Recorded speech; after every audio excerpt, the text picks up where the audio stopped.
push. You ain't gotta worry about a nigga for shit. Sometimes I don't even want to answer my phone for a nigga, and that feel good because I got it. I got me. I got me. I got my kids. I got my. Before he was anything, like we was friends, and then we ended up getting into a relationship. Went through a lot. You know, we watch each other grow up and go through a lot. So I felt like we was friends. That's like my friend, one of my best friends. Diddy is feeling the repercussions, as we have been talking about ever since Cassie filed the lawsuit. Young Miami appears to be crumbling down next to Diddy as he appears to be in a free fall, and she's losing everything. Let me tell you, Diddy looks like he's surrounded by walls that are closing in on him. It's a complete mess. Startling claims that have emerged in the past 2 weeks exposing a darker aspect of him. In addition, it seems that Diddy is losing money as a result of the multiple lawsuits filed against him, and this has infuriated him. But what is even more shocking about this, it isn't just Diddy's empire that is crumbling. Young Miami has made it clear things aren't any better for her in the slightest. Alright, so since Cassie's lawsuit was dropped, Young Miami has been actively defending Diddy, and she recently included her kids in the conversation by posting a video of the three of them out and about. Get loud and make some noise. Who wants a t-shirt?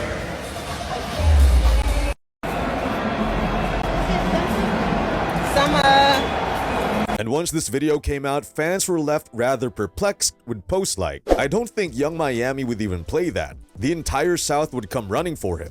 The one thing she did admit is that she hasn't brought her kids around him. That's not her business, and she's minding hers. Laughing emoji. Make sure you subscribe to the channel and turn on the post notification bell. This way you'll never miss out on any future celebrity videos similar to these. But a blind item revealed that this was a publicity ploy for Diddy and her, saying, "Speaking of distractions, the subject in number 4 instructed his current girlfriend to have a social media blitz, showing off herself and kids in public and how happy they appear to be. The extra 6 figures she got over the weekend probably helps a lot with a willingness to go all in Sean Diddy Combs / Young Miami." You may be wondering why in the world Miami would want to stick by Diddy during the scandal that could end up costing him his entire career and possibly jeopardizing her own as well. And of course, it comes down to the one thing that rules the world: money. You see, despite all the hype surrounding the city girls on social media, the truth is that they simply don't make that much money. Sure, they're not impoverished or anything, but even with their current income levels, they can't support the extravagant lifestyles they flaunt across all social media platforms. Their last album reportedly sold only 8,000 or 6,000 copies. So Miami is in dire need of Diddy and the alleged $500K per month that he gives her as her sugar baby allowance. She owes Diddy everything, and as long as he remains free and holds onto his power, she will be okay. Additionally, Diddy literally gave her the Carisha Please brand and everything that goes along with it, including the podcast, merchandise, and even the BET Hip Hop Awards that he was rumored to have brought for her. However, with Cassie's lawsuit, things are about to change because Diddy is starting to lose influence. The companies and brands he is associated with are seeing this and are rapidly letting him go because they don't want to be associated with that liability. And you cannot exactly blame them at the end of the day, as it's starting to become very clear to the public how strange of a man Diddy really is, and his truth self is being unveiled in front of millions to see. One clip that has got a lot of fans talking was when Young Miami was on live discussing why her and Diddy ended up parting ways. With Summer Diddy, why y'all not together no more? Because like he was, he was fucking up. He wasn't ready, and I was trying to be a woman and work through things, and he wasn't ready. So then I was like, fuck it, and I left. A lot of people felt there was more to the story with posts like, "Look at her eyes. It's way more to her experience with him. She was getting paid to be the cover-up for Diddy and Santana's real relationship. Watch it all come out. Because the contract was over." Wide-eyed emoji.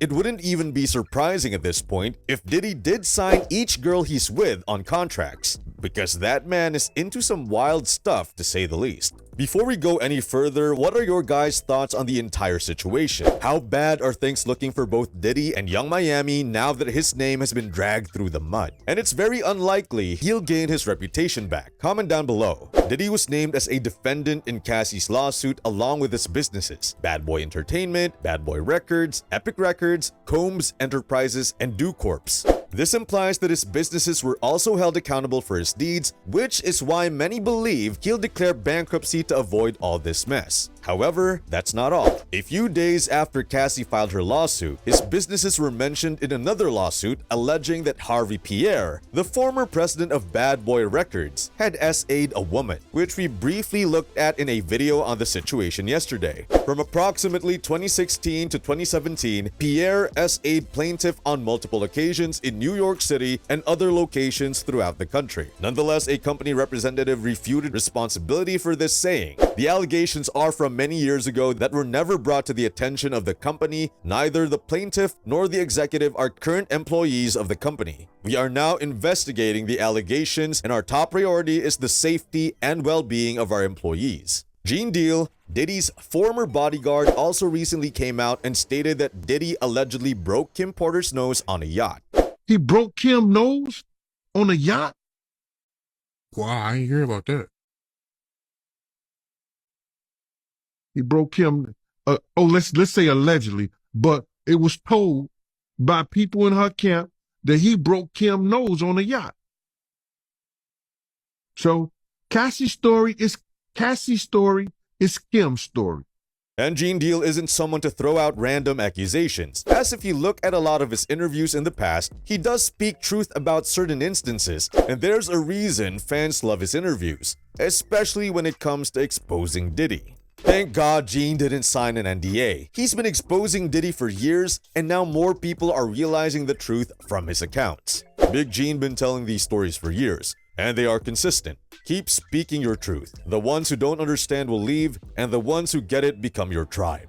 For the ones saying Gene was complicit at the time, I don't think people realize how powerful Diddy is and was. He has the industry and people higher up to protect him. Him bringing it to the authorities could have easily got Gene killed like many others who speak up do. This isn't his first interview. He's been saying this for years after he stopped working for Diddy, and now he's somewhere far from Diddy. Evidence and people are. Popular figure in the hip-hop world, DJ Academics, was recently on a live stream and spoke about how everyone has been silent about Diddy's recent accusations, including Young Miami. And that Young Miami who was popping all type of shit, you can't hear a motherfucking word out of her mouth now.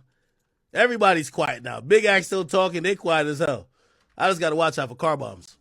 It will be fascinating to watch what happens to Diddy in the upcoming weeks, especially if he files for bankruptcy, which seems highly likely given the circumstances. Anyway, this concludes today's video. Be sure to subscribe to LoafTube for future celebrity videos and turn on that post notification bell so you don't miss out on any future uploads. Until then, see you in the next one.